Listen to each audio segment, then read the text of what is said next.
Good morning friends, welcome to study with Neelam. I hope आप सभी लोग बहुत अच्छे होंगे। कुछ हॉस्पिटल रिलेटेड प्रॉब्लम में थे अभी हम, इसलिए आपकी वीडियो कंटिन्यू नहीं हो पा रही थी, लेकिन 18 जनवरी से आपकी सभी वीडियो कंटिन्यू रहेंगी। और जो करंट अफेयर्स का वीडियो है इसकी टाइमिंग अब हो जाएगी 19 जनवरी से सुबह 6 बजे। तो सुबह 6 बजे आपको करंट अफेयर्स मिल जाया करेगा और फिर 9 बजे आपको मिलेगा मध्य प्रदेश का जो करंट अफेयर्स है with Madhya Pradesh test series. तो इन दोनों को ही देखना बिल्कुल ना भूलें। कल से तैयार रहिए मॉर्निंग में 6 बजे। ओके फ्रेंड्स, चलिए शुरू करते हैं। आज हम इस लेक्चर में 14 से लेकर 17 जनवरी तक के जो हमारे बेस्ट करंट अफेयर्स क्वेश्चन है with point to point section उन्हें कंप्लीट करेंगे। चलिए पहला क्वेश्चन शुरू करते हैं फटाफट। भारत का वह पहला राज्य जहां वेंडेनियम धातु के भंडार प्राप्त हुए हैं, तो राइट आंसर होगा अरुणाचल प्रदेश। देखिए भाई, जो वेंडेनियम धातु है अब से पहले भारत में ये नहीं पाई जाती थी और ये पहली बार इसका उत्खनन हुआ है कहां पर? अरुणाचल प्रदेश में। तो ये इंपॉर्टेंट पॉइंट है, याद रखिएगा। ओके, इसका यूज किस में होता है वेंडेनियम धातु में? तो इसका यूज होता है एयरक्राफ्ट बनाने में। ओके, क्योंकि ये बहुत ज्यादा हल्की होती है और इससे एयरक्राफ्ट बनाने में मदद मिलती है। ठीक है, तो ये आप याद रखेंगे। कहाँ प्राप्त हुआ है?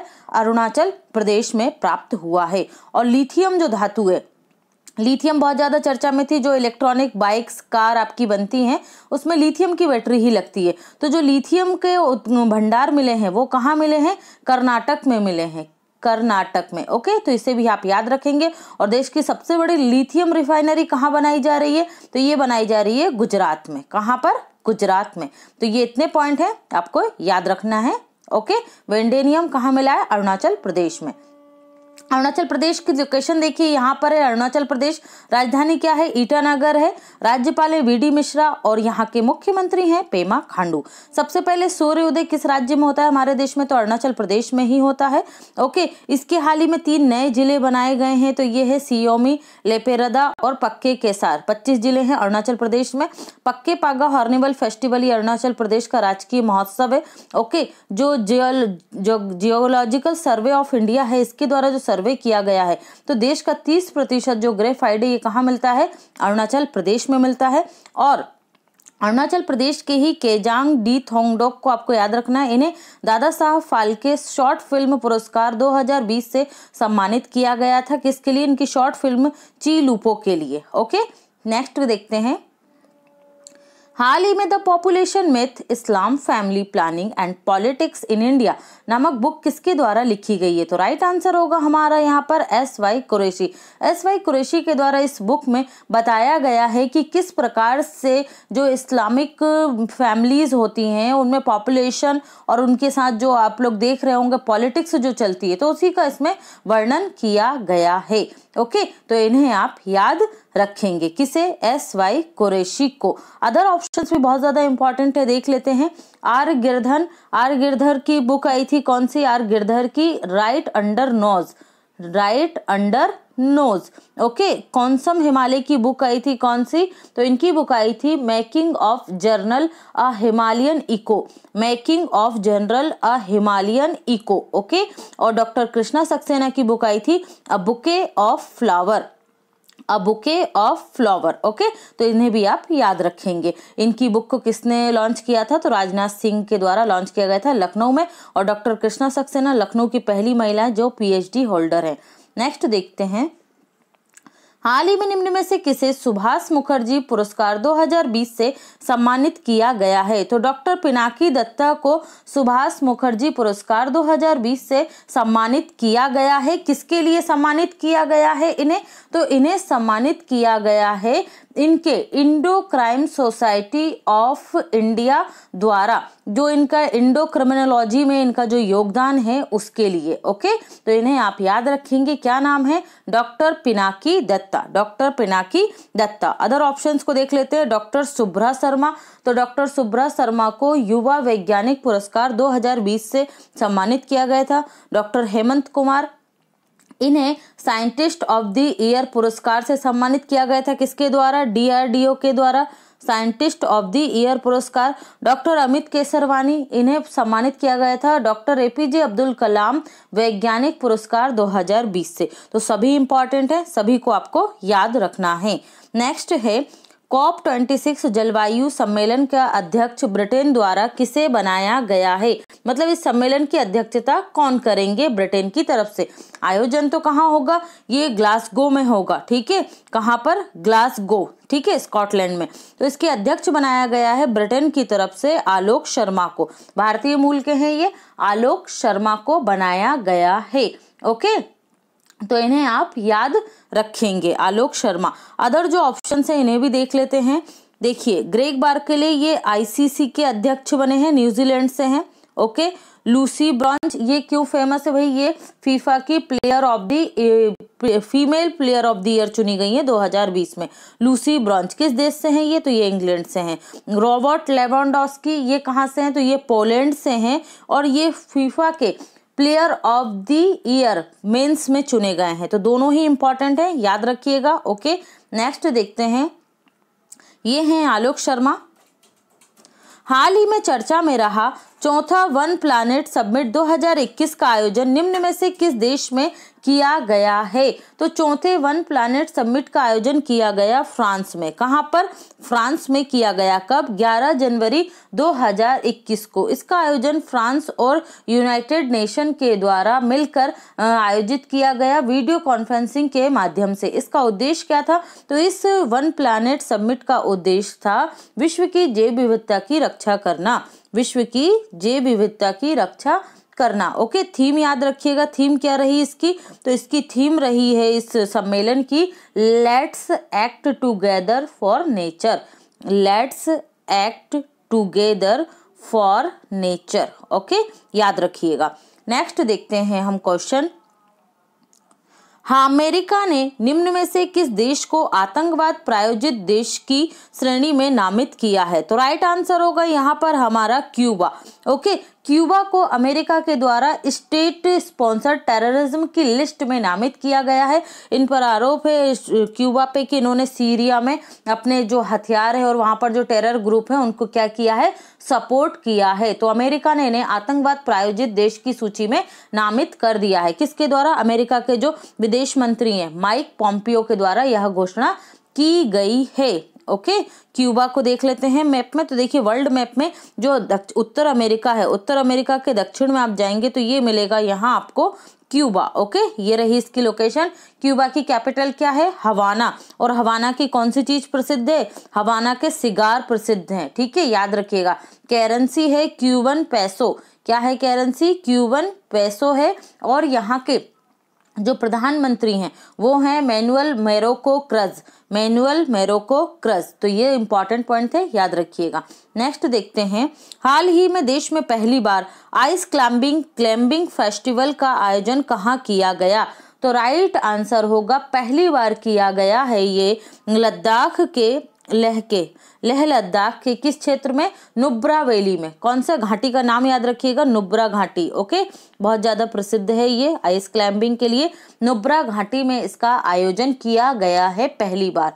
ओके, कहाँ पर, लेह लद्दाख के नुब्रा वैली में। ओके, जो लेह है आपका, ये कच्छ के, गुजरात के कच्छ के बाद मतलब देश का क्या है, सबसे बड़ा जिला है। कौन सा, लेह। और दूसरे स्थान पर क्या आता है, गुजरात का कच्छ आता है जिलों में, ठीक है, क्षेत्रफल की दृष्टि से अगर देखा जाए तो।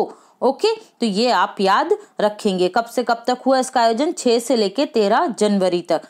नेक्स्ट, जो आपका लेह लद्दाख है यूनियन टेरिटरी, इसके जो लेफ्टिनेंट जनरल हैं, ठीक है, उपराज्यपाल कौन है, तो वो है राधा कृष्ण माथुर, ठीक है, राधा कृष्ण माथुर, याद रखिएगा। नेक्स्ट देखते हैं, हाल ही में बिम्स्टेक के महासचिव निम्न में से कौन बन गए, तो राइट आंसर होगा यहाँ पर हमारा तेंजिंग लेकपाल। ये भूटान से हैं, कहाँ से हैं, भूटान से। ओके, बिम्स्टेक का फुल फॉर्म क्या होता है, तो बिम्स्टेक का फुल फॉर्म होता है bay of Bengal initiative for multi sectoral technological and economic cooperation, ठीक है। Bay of Bengal initiative for multi sectoral techniques and economical cooperation कब हुई थी? बिम्स्टेक की स्थापना, तो बिम्स्टेक की स्थापना 1997 में हुई थी, 1997 में। हेडक्वार्टर आपको मिलेगा बांग्लादेश की कैपिटल ढाका में। कहाँ मिलेगा? ढाका में इसका हेडक्वार्टर मिलेगा। और इसके सेक्रेटरी जनरल कौन है वर्तमान में? तो सेक्रेटरी जनरल है मोहम्मद शाहिदुल इस्लाम, मोहम्मद शाहिदुल इस्लाम। ओके, सेक्रेटरी जनरल को याद रखिएगा। और इसके महासचिव कौन बन गए? तेंजिन लेकपाल बन गए हैं। इसकी मेंबर कंट्री कौन कौन है? तो यहाँ आप देख लीजिए एक बार, तो Bangladesh, India, Myanmar, Sri Lanka, Thailand, ठीक है, इसकी क्या है? मेंबर कंट्रीज हैं, तो इन्हें आप याद रखेंगे। ओके, नेक्स्ट देखते हैं क्वेश्चन।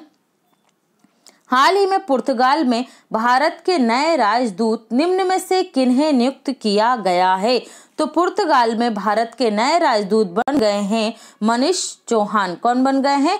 मनीष चौहान बन गए हैं पुर्तगाल में भारत के नए राजदूत। ओके, तो ये आप याद रखिएगा। अदर ऑप्शंस को देख लेते हैं। वीरेंद्र कुमार पॉल, ये बन गए हैं कहाँ पर? ये बन गए हैं सोमालिया में भारत के राजदूत। और नितल नारंग, ये भारतीय सॉफ्ट जो बॉल फेडरेशन है, ठीक है, इंडियन सॉफ्टबॉल फेडरेशन की पहली महिला अध्यक्ष बनी है नितल नारंग। अलेक्जेंडर एलिस, ये भारत में राजदूत बने किसके? ब्रिटेन के, ठीक है, ब्रिटेन के उच्चायुक्त बने अलेक्जेंडर एलिस। कहाँ पर? भारत में। तो ये सभी इंपॉर्टेंट है, याद रखिएगा, सभी अभी अभी की अपॉइंटमेंट है। ओके, पुर्तगाल को देख लेते हैं मैप में। तो यहाँ पर आप वर्ल्ड मैप में देखेंगे तो अफ्रीका महाद्वीप के उत्तर में यहाँ आपको मिलेगा पुर्तगाल। ये देखिए, ठीक है, पुर्तगाल की कैपिटल, स्पेन का पड़ोसी है ये पुर्तगाल। ओके, देख लीजिए क्या क्या है, इसकी कैपिटल क्या है पुर्तगाल की? तो पुर्तगाल की कैपिटल है लिस्बन। यहाँ की करेंसी है यूरो, क्योंकि ये यूरोपीय यूनियन का देश है। इसकी कैपिटल करेंसी क्या है? यूरो। और पीएम कौन है पुर्तगाल के? Antonio Costa, Antonio Costa. Okay, अब देखिए पुर्तगाल से कुछ इंपॉर्टेंट पॉइंट है, जैसे क्रिस्टियानो रोनाल्डो महान फुटबॉलर किस देश से हैं? पुर्तगाल से हैं। और जो यूएनओ के वो हैं महासचिव, कौन?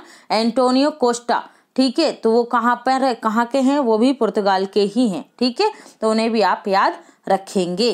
नेक्स्ट देखते हैं। हाल ही में निम्न में से किस राज्य सरकार के द्वारा करुणा अभियान 2021 प्रारंभ किया गया? तो राइट आंसर होगा यहाँ पर हमारा गुजरात। गुजरात सरकार के द्वारा प्रतिवर्ष मकर संक्रांति के दिन जो पक्षी हैं, उन अगर वो पतंगबाजी में क्या होते हैं, घायल होते हैं या उन्हें चोट लगती है, तो उनकी रक्षा करने के लिए गुजरात सरकार पतंगबाजी के दौरान घायल पक्षियों का इलाज करती है। और इसी का नाम क्या रखा गया है? करुणा अभियान रखा गया है। और अब तक इसमें क्या हुआ है, कितने पक्षियों को बचाया जा चुका है? लगभग 50,000 पक्षियों की जान बचाई जा चुकी है। किसके द्वारा? गुजरात सरकार के द्वारा। तो बहुत ही अच्छा इनिशिएटिव है, क्योंकि पतंगबाजी के दौरान बहुत सारे पक्षी घायल भी होते हैं और बहुत सारे की मृत्यु भी हो जाती है। तो याद रखिएगा गुजरात। नेक्स्ट देखते हैं। हाल ही में आईसीसी की बोर्ड बैठकों के लिए किसे बीसीसीआई का आधिकारिक प्रतिनिधि चुना गया? तो देखिए, पहले आधिकारिक प्रतिनिधि थे सौरभ गांगुली, जो क्या है बीसीसीआई के अध्यक्ष हैं 39 क्रम के, ठीक है, 39वें अध्यक्ष है। अब इनकी जगह पर कौन आ गए हैं? जय शाह आ गए हैं। क्या? बीसीसीआई के आधिकारिक प्रतिनिधि। ये अमित शाह के बेटे हैं, ठीक है, यही हो गए हैं अब आधिकारिक प्रतिनिधि जो जाएंगे आईसीसी की बैठकों में शामिल होने। ओके, तो इन्हें आप याद रखेंगे। कौन है? जय शाह। ओके, ये बीसीसीआई के सचिव भी हैं और अब आधिकारिक प्रतिनिधि भी बन गए आईसीसी की बैठकों में शामिल होने वाले। बीसीसीआई का फुल फॉर्म क्या होता है? Board of control cricket of India, board of control cricket of India. Headquarter आपको कहाँ मिलेगा बीसीसीआई का? तो बीसीसीआई का हेडक्वार्टर आपको मिलेगा मुंबई के वानखेड़े स्टेडियम में, ठीक है, कहाँ पर? वानखेड़े स्टेडियम मुंबई में। ओके, अभी हाल ही में हम लोगों ने देखा था कि जो बीसीसीआई ने सीनियर सिलेक्शन कमेटी के चेयरमैन किसे बनाया है? सीनियर सिलेक्शन कमेटी के चेयरमैन चेतन शर्मा को बनाया है। और अभी हमने देखा आईसीसी के अध्यक्ष कौन है? तो इसके अध्यक्ष हैं ग्रेग बार्कले। कहाँ से है? न्यूजीलैंड से। तो इन्हें भी आप याद रखेंगे। सौरभ गांगुली ये कितने 39वें क्रम के बीसीसीआई के अध्यक्ष हैं। जय शाह ये बीसीसीआई के सचिव भी हैं और आईसीसी की बैठकों में क्या बन गए? आधिकारिक प्रतिनिधि भी बन गए। मनु सहानी ये आईसीसी के क्या हैं? हैं CEO हैं, ठीक है, कौन, मनु सहानी, और ग्रेग बार्कले ये ICC के अध्यक्ष बन गए हैं। तो ये सभी इंपॉर्टेंट हैं, याद रखिएगा। हाल ही में वॉर टाइम गैलेंट्री अवार्ड 2021 से किसे सम्मानित किया गया है? तो राइट आंसर होगा के पलानी को। देखिए जो के पलानी है, जो गलवान घाटी, पूर्वी लद्दाख में गलवान घाटी की जो झड़प हुई थी भारत और चीनी सैनिकों के मध्य में, तो उसमें वॉर टाइम गैलेंट्री अवार्ड के लिए नॉमिनेट किया गया है, मतलब इन्हें दिया गया है, ठीक है। ये शहीद हो गए थे, कौन, के पलानी। कहाँ से हैं ये के पलानी जी, कहाँ से थे? तो ये थे तमिलनाडु के रामनाथपुरम से। ओके, उस समय गलवान घाटी में जो इंसिडेंट हुआ था वहां पर इनके शौर्य के वजह से इन्हें क्या दिया गया है? वॉर टाइम गैलेंट्री अवार्ड से सम्मानित किया गया है, मतलब नॉमिनेट किए गए हैं। इन्हें कब दिया जाएगा ये अवार्ड? तो ये दिया जाएगा 26 जनवरी 2021 को। कब? 26 जनवरी 2021 को इन्हें सम्मानित किया जाएगा। तो इन्हें आप याद रखेंगे। वर्षा जोशी ये क्या बन गई है? नेशनल डेयरी फेडरेशन की अध्यक्ष बनी है। तरुण कुमार ये NCC के डायरेक्टर जनरल बने हैं। और शोमा मंडल ये स्टील अथॉरिटी ऑफ इंडिया की पहली महिला अध्यक्ष बनी है। हाल ही में किस IIMS ने लगातार तीसरी बार कायाकल्प पुरस्कार जीता है? तो ये कायाकल्प जो पुरस्कार है ये दिया जाता है पब्लिक हेल्थ फैसिलिटीज के क्षेत्र में, और ये जीता है किसने तीसरी बार लगातार? IIMS भुवनेश्वर ने, ठीक है। उड़ीसा की कैपिटल है भुवनेश्वर, तो ये भुवनेश्वर ने जीता है कायाकल्प अवार्ड लगातार तीसरी बार। ओके, किस क्षेत्र में? स्वच्छता, स्वास्थ्य में वृद्धि, सार्वजनिक स्वास्थ्य में स्थायी निर्माण के लिए इन्हें ये अवार्ड दिया गया है। एम्स का फुल फॉर्म क्या होता है? All India institute of medical science के द्वारा ये दिया गया है। ओके, अब देखिए एम्स से आपको एक और पॉइंट याद आ रहा होगा, जो दिल्ली एम्स के डायरेक्टर हैं, कौन? रणदीप गुलेरिया, ठीक है। अभी इन्होंने कोविड वैक्सीन लगवाई है, तो तब भी ये चर्चा में थे, और इनकी एक बुक भी आई थी, कौन सी? Till we win. Till we win किस लिए लिखी थी? कोविड-19 के ऊपर लिखी थी इन्होंने ये बुक। ओके, उनके साथ कौन कौन थे? तो चंद्रकांत लहरिया और गगनदीप कांग, इन तीनों ने मिलकर ये बुक लिखी थी, टिल वी विन। ओके, तो ये आप याद रखेंगे। नेक्स्ट देखते हैं, हाल ही में निम्न में से किसने स्वदेशी रूप से एक माइक्रोकॉप्टर विकसित किया है? मतलब पूरी तरीके से स्वदेशी है ये माइक्रोकॉप्टर, और ये विकसित किया गया है GYK रेड्डी के द्वारा। ये सेना के, भारतीय सेना के एक अधिकारी हैं, और इन्होंने ये स्वदेशी माइक्रोकॉप्टर विकसित किया है। तो इसका यूज क्या होता है? इस माइक्रोकॉप्टर का उपयोग, ये देखिए आप देख सकते हैं, इस तरीके का है माइक्रोकॉप्टर। जिस तरीके से किसी बिल्डिंग या इमारत में या घर में आतंकवादी छुपे हुए हैं, आतंकवादी कुछ गतिविधियां चल रही हैं, तो इस माइक्रोकॉप्टर की सहायता से उसके अंदर की गतिविधियों पर नजर रखी जा सकेगी, ठीक है। GYK रेड्डी के द्वारा इसे विकसित किया गया। इसमें कैमरे लगे हुए हैं, और इस कैमरे से जो अंदर की गतिविधियां हैं उस पर क्या किया जा सकेगा? नजर रखी जा सकेगी, जिससे सेना को आतंकवादियों से लड़ने में क्या मिलेगी? मदद प्राप्त होगी। ओके, तो ये आप याद रखेंगे। अदर ऑप्शन देख लेते हैं। विद्युत मोहन, इन्हें मिला है young champion of the earth award. Siddharth Varadarajan, इन्हें मिला था freedom of speech award 2020। Okay, और पॉल जाचेरिया ये मलयालम भाषा के लेखक हैं, इन्हें 2020 के एजुथ चंद अवार्ड से सम्मानित किया गया है। ओके, तो ये भी आप याद रखेंगे। नेक्स्ट देखते हैं, हाल ही में सशस्त्र बल पूर्व सैनिक दिवस कब मनाया गया? तो राइट आंसर होगा यहाँ पर हमारा सशस्त्र बल पूर्व सैनिक दिवस मनाया जाता है 14 जनवरी को। ओके, 14 जनवरी को आर्म फोर्स वेटरनर्स डे मनाया जाता है, क्योंकि 1953 में 1953 में commander in chief field marshal कौन? KM करियप्पा रिटायर्ड हुए थे। ओके, KM करियप्पा क्या हुए थे? रिटायर्ड हुए थे। कब? 14 जनवरी 1953 को। ओके, इसलिए मनाया जाता है क्या? सशस्त्र बल पूर्व सैनिक दिवस। तो भारतीय सेना के प्रमुख कौन है? MM नरवणे हैं। ओके, और जो अपनी वायुसेना है उसके कौन है? तो ये हैं RKS भदौरिया, और ये कौन है? करमबीर सिंह। ठीक है, तो तीनों को ही आपको याद रखना है, प्रमुखों को। तो अदर ऑप्शन से 9 जनवरी को क्या मनाया गया? प्रवासी भारतीय दिवस मनाया गया, और 10 जनवरी को मनाया गया वर्ल्ड हिंदी डे, 12 जनवरी को नेशनल यूथ डे। ओके, और 14 जनवरी को हमने क्या मनाया? सशस्त्र बल पूर्व सैनिक दिवस। तो ये सभी आप याद रखेंगे।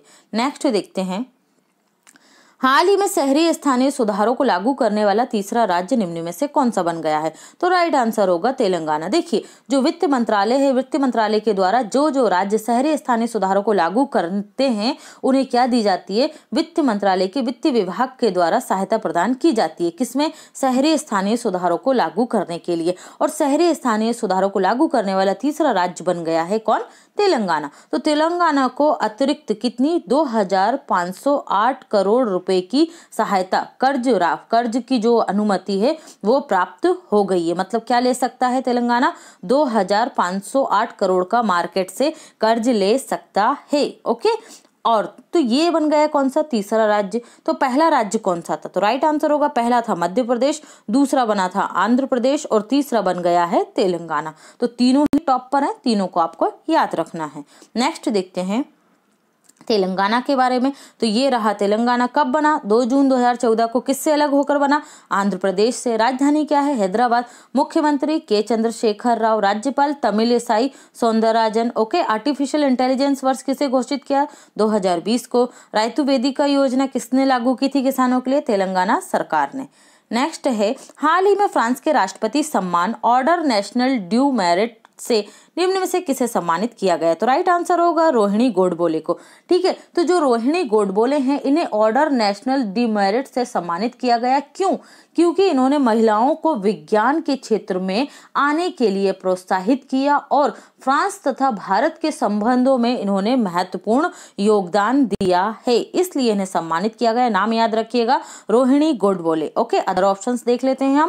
एम वीर लक्ष्मी, ये तमिलनाडु राज्य से देश की पहली महिला एम्बुलेंस ड्राइवर है।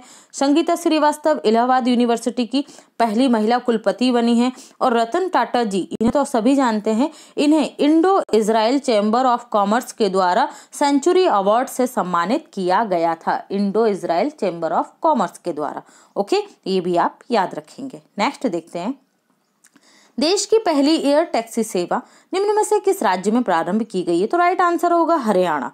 हरियाणा के मुख्यमंत्री मनोहर लाल खट्टर ने इसे लॉन्च किया है। तो जो ये एयर टैक्सी सेवा है ये कहां से कहां तक चलेगी? तो ये हिसार से चंडीगढ़ के मध्य चलेगी और इस एयर टैक्सी सेवा को मात्र 40 मिनट में आप हिसार से कहां पहुंच जाएंगे? चंडीगढ़ पहुंच जाएंगे। ओके, तो ये क्या है? देश की पहली एयर टैक्सी सेवा है। और मैं आपको बार बार बोलती हूँ, जहां शब्द पहला आगे जुड़ जाए तो वो क्वेश्चन अपने आप में इंपॉर्टेंट हो जाता है। ओके, तो ये आप याद रखेंगे। नेक्स्ट देखते हैं, भारतीय थल सेना दिवस हाल ही में कब मनाया गया है? तो भारतीय थल सेना दिवस प्रतिवर्ष मनाया जाता है 15 जनवरी को। कब मनाते हैं? 15 जनवरी को। ओके, 15 जनवरी 1949 को। 15 जनवरी 1949 को कौन?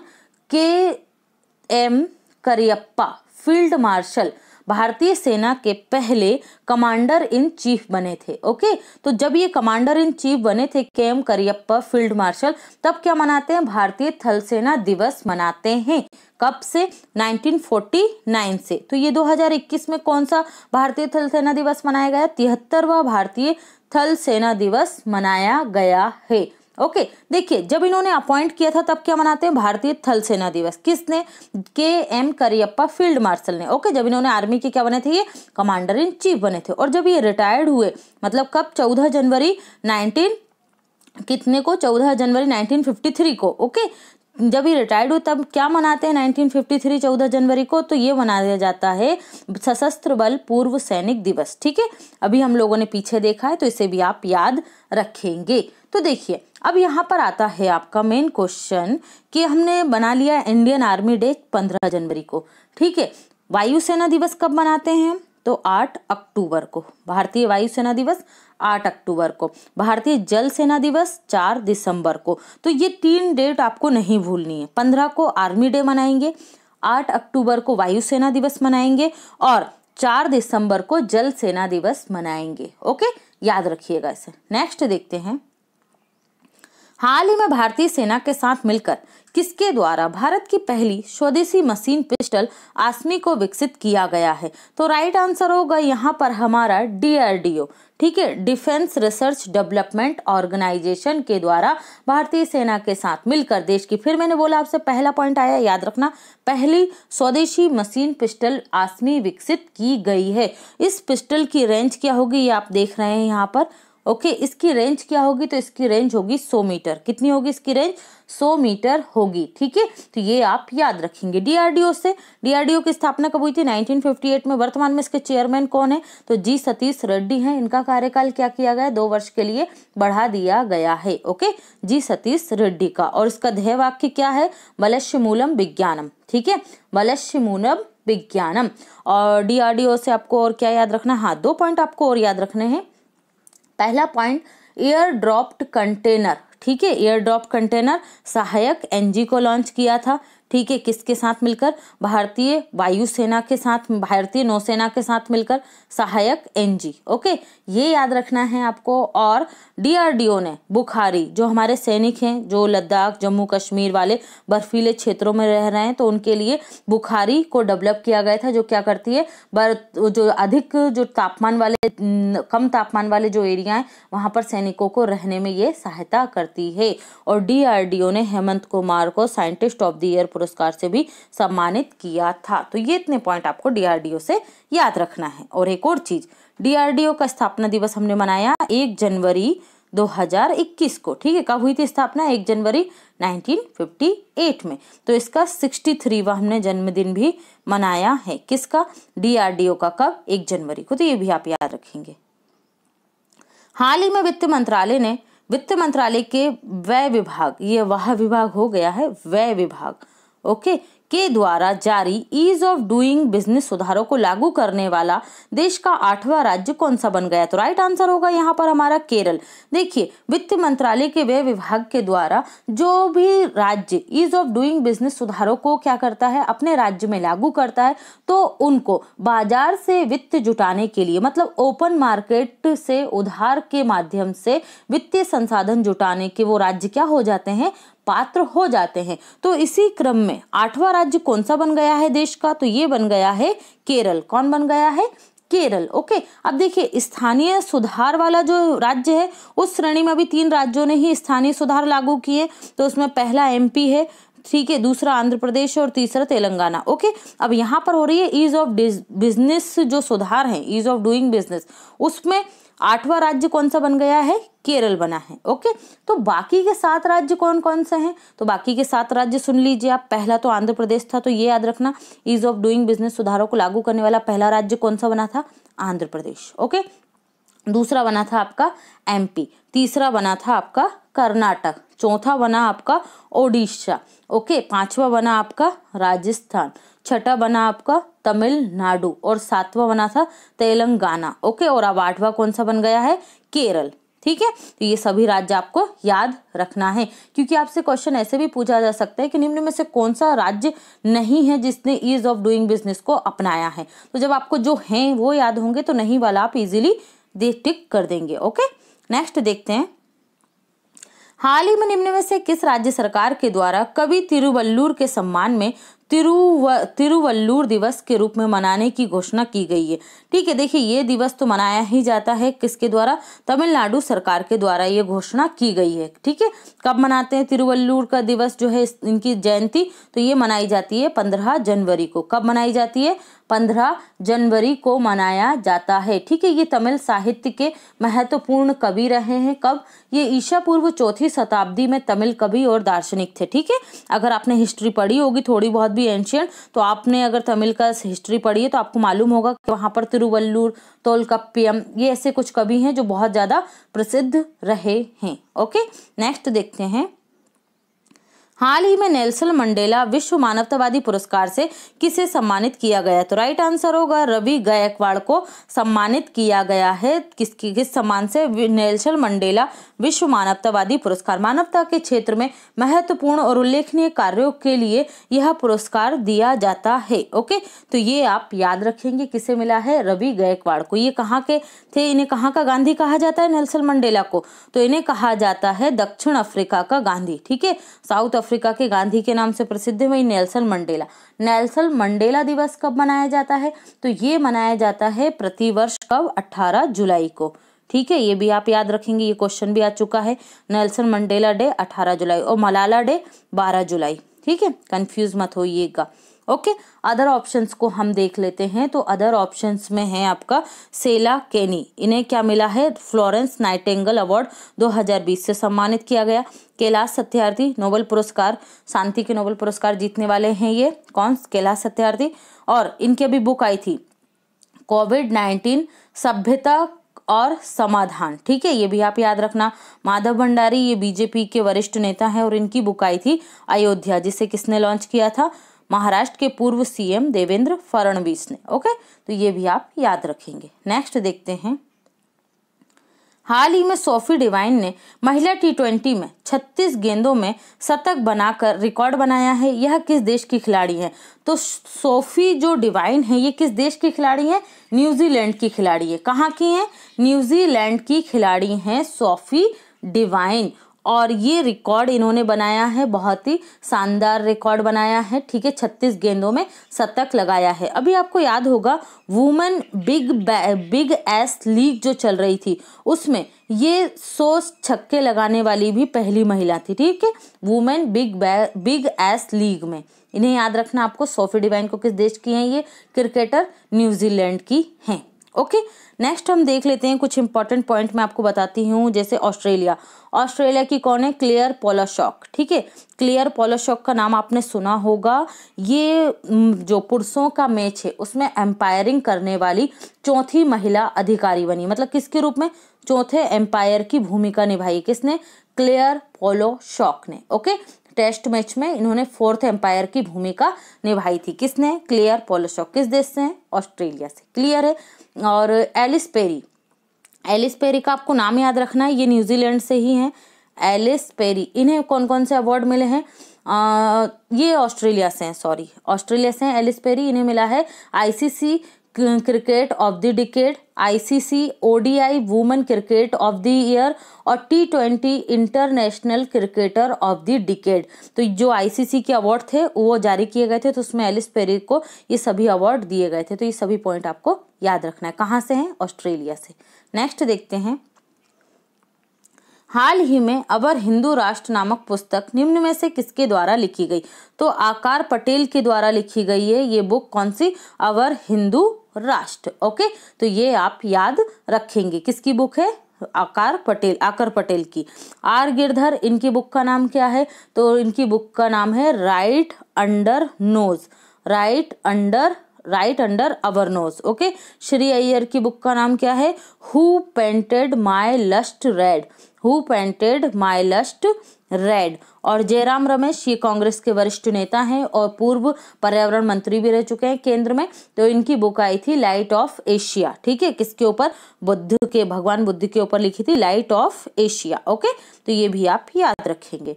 नेक्स्ट देखते हैं, हाल ही में निम्न में से किस मंत्रालय ने लगातार दूसरे वर्ष स्कॉच चैलेंज अवार्ड जीता? तो राइट आंसर होगा जनजातीय मंत्रालय के द्वारा। जनजातीय मंत्रालय के मंत्री कौन है? तो ये हैं अर्जुन मुंडा। ओके, किस क्षेत्र में मिला है जनजातीय मंत्रालय को ये स्कॉच चैलेंज अवार्ड? तो डिजिटल के क्षेत्र में, मतलब E-गवर्नेंस के क्षेत्र में उत्कृष्ट कार्यों के लिए जनजातीय मंत्रालय को स्कॉच चैलेंज अवार्ड दिया गया है। लगातार दूसरे वर्ष, मतलब 2020 और 21, इन 2 वर्षों में जीता है जनजातीय मंत्रालय ने ये अवार्ड। इसके मंत्री कौन है? अर्जुन मुंडा। इनका लोकसभा क्षेत्र क्या है? तो झारखंड का खुंटिया इनका लोकसभा क्षेत्र है। तो अर्जुन मुंडा से आपको एक और चीज याद रखनी है, ये भारतीय तीरंदाजी संघ के अध्यक्ष भी हैं। कौन? अर्जुन मुंडा, भारतीय तीरंदाजी संघ के अध्यक्ष। ओके, अदर देख लेते हैं हम ऑप्शंस। कपड़ा मंत्री कौन है? स्मृति ईरानी है। परिवहन मंत्री कौन है? नितिन गडकरी हैं। शिक्षा मंत्री कौन है? रमेश पोखरियाल निशंक हैं। ओके, नेक्स्ट देखते हैं, हाल ही में देश की पहली स्वदेशी ड्राइवरलेस मेट्रो कार का उद्घाटन निम्न में से किसके द्वारा किया गया है? तो राइट आंसर होगा हमारे रक्षा मंत्री राजनाथ सिंह के द्वारा। इनका लोकसभा क्षेत्र क्या है? लखनऊ है। और इन्होंने ही इस देश की पहली ड्राइवरलेस मेट्रो कार का उद्घाटन किया है। कहाँ चलेगी ये? तो ये चलेगी बेंगलुरु में। कहाँ चलेगी? बेंगलुरु में। तो आपको याद रखना है कि इस ड्राइवरलेस मेट्रो कार का निर्माण किसके द्वारा किया गया? किसने किया इसका निर्माण? भारत अर्थ मूवर्स लिमिटेड के द्वारा इसका निर्माण किया गया है। ये स्टेनलेस स्टील से बनी हुई है। ओके, और बेंगलुरु में इसका परिचालन प्रारंभ हुआ है। लॉन्च किसने किया है? रक्षा मंत्री राजनाथ सिंह ने किया है। अब आपको याद आ रहा होगा ड्राइवरलेस मेट्रो ट्रेन। ओके, किसने किया था उद्घाटन? नरेंद्र मोदी ने। ड्राइवरलेस मेट्रो ट्रेन, ये ड्राइवरलेस मेट्रो कार की बात कर रहे थे अभी हम। तो जो ड्राइवरलेस मेट्रो ट्रेन है ये दिल्ली में मेजेंटा लाइन में जनकपुरी पश्चिम से और बॉटनिकल गार्डन तक चलाई गई है ना। ये किसने किया था उद्घाटन? प्रधानमंत्री मोदी ने। तो ये भी आप याद रखेंगे। नेक्स्ट देखते हैं, हाल ही में सशस्त्र बल में से किसने $20 मिलियन में स्विच ड्रोन की खरीदी के लिए एक निजी कंपनी के साथ समझौता किया है? तो राइट आंसर होगा यहाँ पर भारतीय थल सेना, इंडियन आर्मी के द्वारा किसके साथ? एक प्राइवेट कंपनी है मुंबई की, क्या नाम है उसका? आइडिया फौज। ठीक है, क्या नाम है कंपनी का? आइडिया फौज के साथ ये स्विच इस तरीके के ड्रोनों की खरीद के लिए, ड्रोन खरीदे जा रहे हैं तो उसकी खरीदी के लिए आइडिया फौज के साथ क्या किया है? इंडियन आर्मी ने समझौता किया है। ये एक प्राइवेट कंपनी है, इसका हेडक्वार्टर आपको कहाँ मिलेगा? मुंबई में। ओके, तो किसने किया है? भारतीय थल सेना ने। कौन है प्रमुख भारतीय थल सेना के? MM नरवणे हैं। ठीक है, तो ये भी आप याद रखेंगे।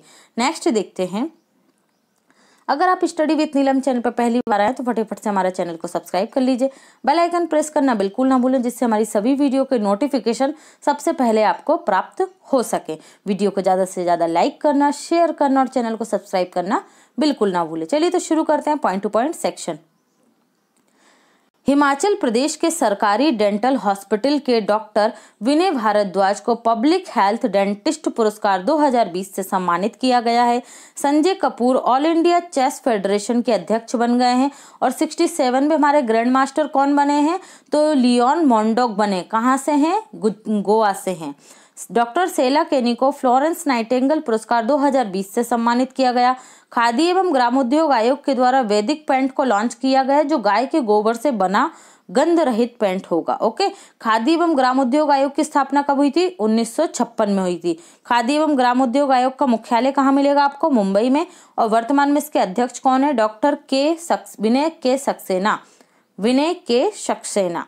फुटबॉल के इतिहास में संयुक्त सर्वोच्च गोल, जॉइंट हाईएस्ट गोल स्कोरर कौन बने हैं? क्रिस्टियानो रोनाल्डो बने। कहाँ से हैं ये? पुर्तगाल से। इनके पहले किसने लगाया था? जोसेफ बिकान ने ये गोल किया था। मतलब दोनों ने साथ एक ही रिकॉर्ड पर पहुंच गए, इसलिए इसे क्या कहा गया? संयुक्त सर्वोच्च गोल कहा गया है। ओके, याद रखना। क्रिस्टियानो रोनाल्डो को player of the century award 2020 से सम्मानित किया गया है। 25 करोड़ इंस्टाग्राम फॉलोवर्स वाले व्यक्ति कौन बने हैं? क्रिस्टियानो रोनाल्डो बने हैं। गोल्डन फुट अवार्ड 2020 से क्रिस्टियानो रोनाल्डो को सम्मानित किया गया। मनोरंजन कर को हाल ही में केरल सरकार के द्वारा जनवरी से मार्च 2021 तक माफ कर दिया, क्योंकि कोविड-19 के कारण जो देश के सभी जो थिएटर हैं वो क्या है? बदहाली की स्थिति में चल रहे हैं, तो उन पर और ज्यादा बोझ ना बढ़े, इसलिए केरल सरकार ने जनवरी से लेकर मार्च तक का जो टैक्स है वो क्या कर दिया है? माफ कर दिया। उसके साथ ही जो सिनेमा हॉल है उनके बिजली बिल को 50% की छूट भी दी गई है। हाल ही में ब्रेकआउट इकोनॉमी में भारत का स्थान चौथा रहा तथा शीर्ष पर रहा है चाइना। टफ्ट्स यूनिवर्सिटी और प्लेजर स्कूल ने मास्टर कार्ड के साथ मिलकर डिजिटल एवोल्यूशन स्कोर कार्ड का तीसरा संस्करण जारी किया। मतलब किस देश की अर्थव्यवस्था कितनी ज्यादा डिजिटल होने की ओर आगे बढ़ रही है, तो उसमें जारी किया गया है ये कौन सा? Breakout economy. ठीक है, इसमें भारत का स्थान रहा है चौथा। इस्टोनिया के प्रधानमंत्री जूरी रौतास भ्रष्टाचार के आरोपों के चलते अपने पद से इन्होंने इस्तीफा दे दिया है। इस्टोनिया की कैपिटल क्या है? टैलिन है। करेंसी क्या है? यूरो। मतलब ये यूरोपीय यूनियन का क्या है? भाग है। ठीक है, याद रखना। इंटेल के नए CEO कौन बने हैं? पैट जेसिंगर बने हैं। 15 फरवरी 2021 को ये अपना पदभार ग्रहण करेंगे। मुख्यालय कहाँ है इंटेल का? कैलिफोर्निया USA में है। ओके, याद रखिएगा। जापानी ब्रोकरेज नोमुरा ने वित्तीय वर्ष 2020-21 के लिए भारत की GDP वृद्धि दर -6.7% रहने का अनुमान व्यक्त किया है, तो ये आप याद रखेंगे। सुप्रीम कोर्ट के बार एसोसिएशन के अध्यक्ष पद से दुष्यंत दवे ने इस्तीफा दे दिया है। इंपॉर्टेंट पॉइंट याद रखना। इंडोनेशिया में देश की सबसे पुरानी ज्ञात गुफा चित्र पाई गई है, जिसमें जंगली सुअर के चित्र बनाए गए हैं, जो लगभग 45,000 साल पुरानी है। Most important point. ओके। 78वें गोल्डन ग्लोब समारोह के राजदूत के रूप में सेशल और जैक्सन ली को चुना गया है। क्या बन गए हैं? सेशल और जैक्सन ली, ये दोनों आश्वेत हैं और पहले आश्वेत हैं जिन्हें इसका क्या बनाया गया, राजदूत बनाया गया है, इसलिए ये इंपॉर्टेंट है। ओके, कब होगा गोल्डन ग्लोब अवार्ड का जो समारोह इसका आयोजन? तो फरवरी 2021 में। कनुमा त्योहार तेलंगाना में मकर संक्रांति के तीसरे दिन मवेशी और कृषि उपकरणों की पूजा कर कर मनाया जाता है। तो आपको याद रखना है कि कनुमा त्योहार किस राज्य में मनाया जाता है? तेलंगाना में। क्यों मनाया जाता है? तो मवेशी और कृषि उपकरणों की पूजा की जाती है। ओके। डोनाल्ड ट्रंप अमेरिका के पहले राष्ट्रपति बन गए हैं जिनके खिलाफ एक कार्यकाल में 2 बार महाभियोग पारित किया गया है। ये अमेरिकी संविधान के 25वें आर्टिकल के तहत किया गया है। ओके। फिच रेटिंग के द्वारा भारत की जीडीपी वृद्धि दर वित्तीय वर्ष 2020-21 में कितना रहने का अनुमान? -9.4% तथा 21-22 में +11% रहने का अनुमान व्यक्त किया गया है। ये भी आप याद रखेंगे। नेक्स्ट पॉइंट है हमारा, कोविड-19 वैक्सीन टीकाकरण अभियान का पहला चरण 16 जनवरी 2021 से प्रारंभ हुआ। टीका लगवाने वाले पहले भारतीय स्वच्छता कार्यकर्ता कौन बने हैं? मनीष कुमार बने हैं। बायोकॉन समूह के अध्यक्ष किरण मजूमदार शाह को यूएस इंडिया बिजनेस काउंसिलिंग 2021 के द्वारा अपना उपाध्यक्ष चुना गया है। याद रखना, किरण मजूमदार शाह, और इन्हें ऑर्डर ऑफ ऑस्ट्रेलिया सम्मान से भी सम्मानित किया गया था किरण मजूमदार शाह को। टॉम ट्रैफिक इंडेक्स 2021 में टॉप पर मॉस्को रहा, जबकि मुंबई दूसरे स्थान पर, बोगोटा कोलंबिया का बोगोटा शहर है ये रहा तीसरे स्थान पर, बेंगलुरु छठे स्थान पर, दिल्ली 8वें स्थान पर रहे हैं। इस इंडेक्स में सबसे खराब ट्रैफिक वाले शहरों को रखा जाता है। ओके, तो सबसे खराब ट्रैफिक कहाँ का है? मॉस्को का। दूसरे स्थान पर मुंबई का तो वैसे ही प्रसिद्ध है। ओके, और बेंगलुरु इसमें छठे स्थान पर है, दिल्ली 8वें स्थान पर। हाल ही में दूरसंचार उपकरण और सेवा निर्यात संवर्धन परिषद के अध्यक्ष कौन बन गए हैं? संदीप अग्रवाल बन गए हैं। भारत के 72वें गणतंत्र दिवस 2021 में मुख्य अतिथि कोई नहीं होगा। इससे पहले 1966 में लाल बहादुर शास्त्री जी के दिल का दौरा पड़ने से मृत्यु होने पर भी हमारे देश में कोई मुख्य अतिथि नहीं था गणतंत्र दिवस पर। ओके, और उसके पहले 52 में भी कोई नहीं था, 53 में भी कोई अतिथि नहीं थे। तो ये पहली बार नहीं हो रहा है 2021 में। ओके, पहले गणतंत्र दिवस पर कौन आए थे हमारे मुख्य अतिथि? तो इंडोनेशिया के सुकर्णो थे। ठीक है, इंडोनेशिया के जो राष्ट्रपति थे सुकर्णो, वो बने थे पहले मुख्य अतिथि। वर्ष 2020 में 71वें गणतंत्र दिवस के मुख्य अतिथि कौन थे? तो ब्राजील के राष्ट्रपति जायरे बोल्सोनारो थे। तो ये सभी इंपॉर्टेंट पॉइंट थे, याद रखिएगा। लास्ट वीडियो में आपसे पूछा गया था, हाल ही में समाचारों में चर्चा में रही श्री विजय एयरलाइन निम्न में से किस देश की एयरलाइन कंपनी है? तो राइट आंसर था इंडोनेशिया की, जिसका भी प्लेन क्रैश हुआ था, जो 62 लोग जिसमें क्या हो गए थे, मारे गए हैं और उनके शवों के कुछ भाग मिले हैं वहां की जांच एजेंसियों को। ओके, आज का आपका क्वेश्चन है, हाल ही में हुई ढाका मैराथन 2021 में भारतीय जिगमेट डोलमा ने कौन सा स्थान हासिल किया है? ये रहे आपके ऑप्शन। आई होप आप सभी लोग आंसर करेंगे। Thanks for watching and take care.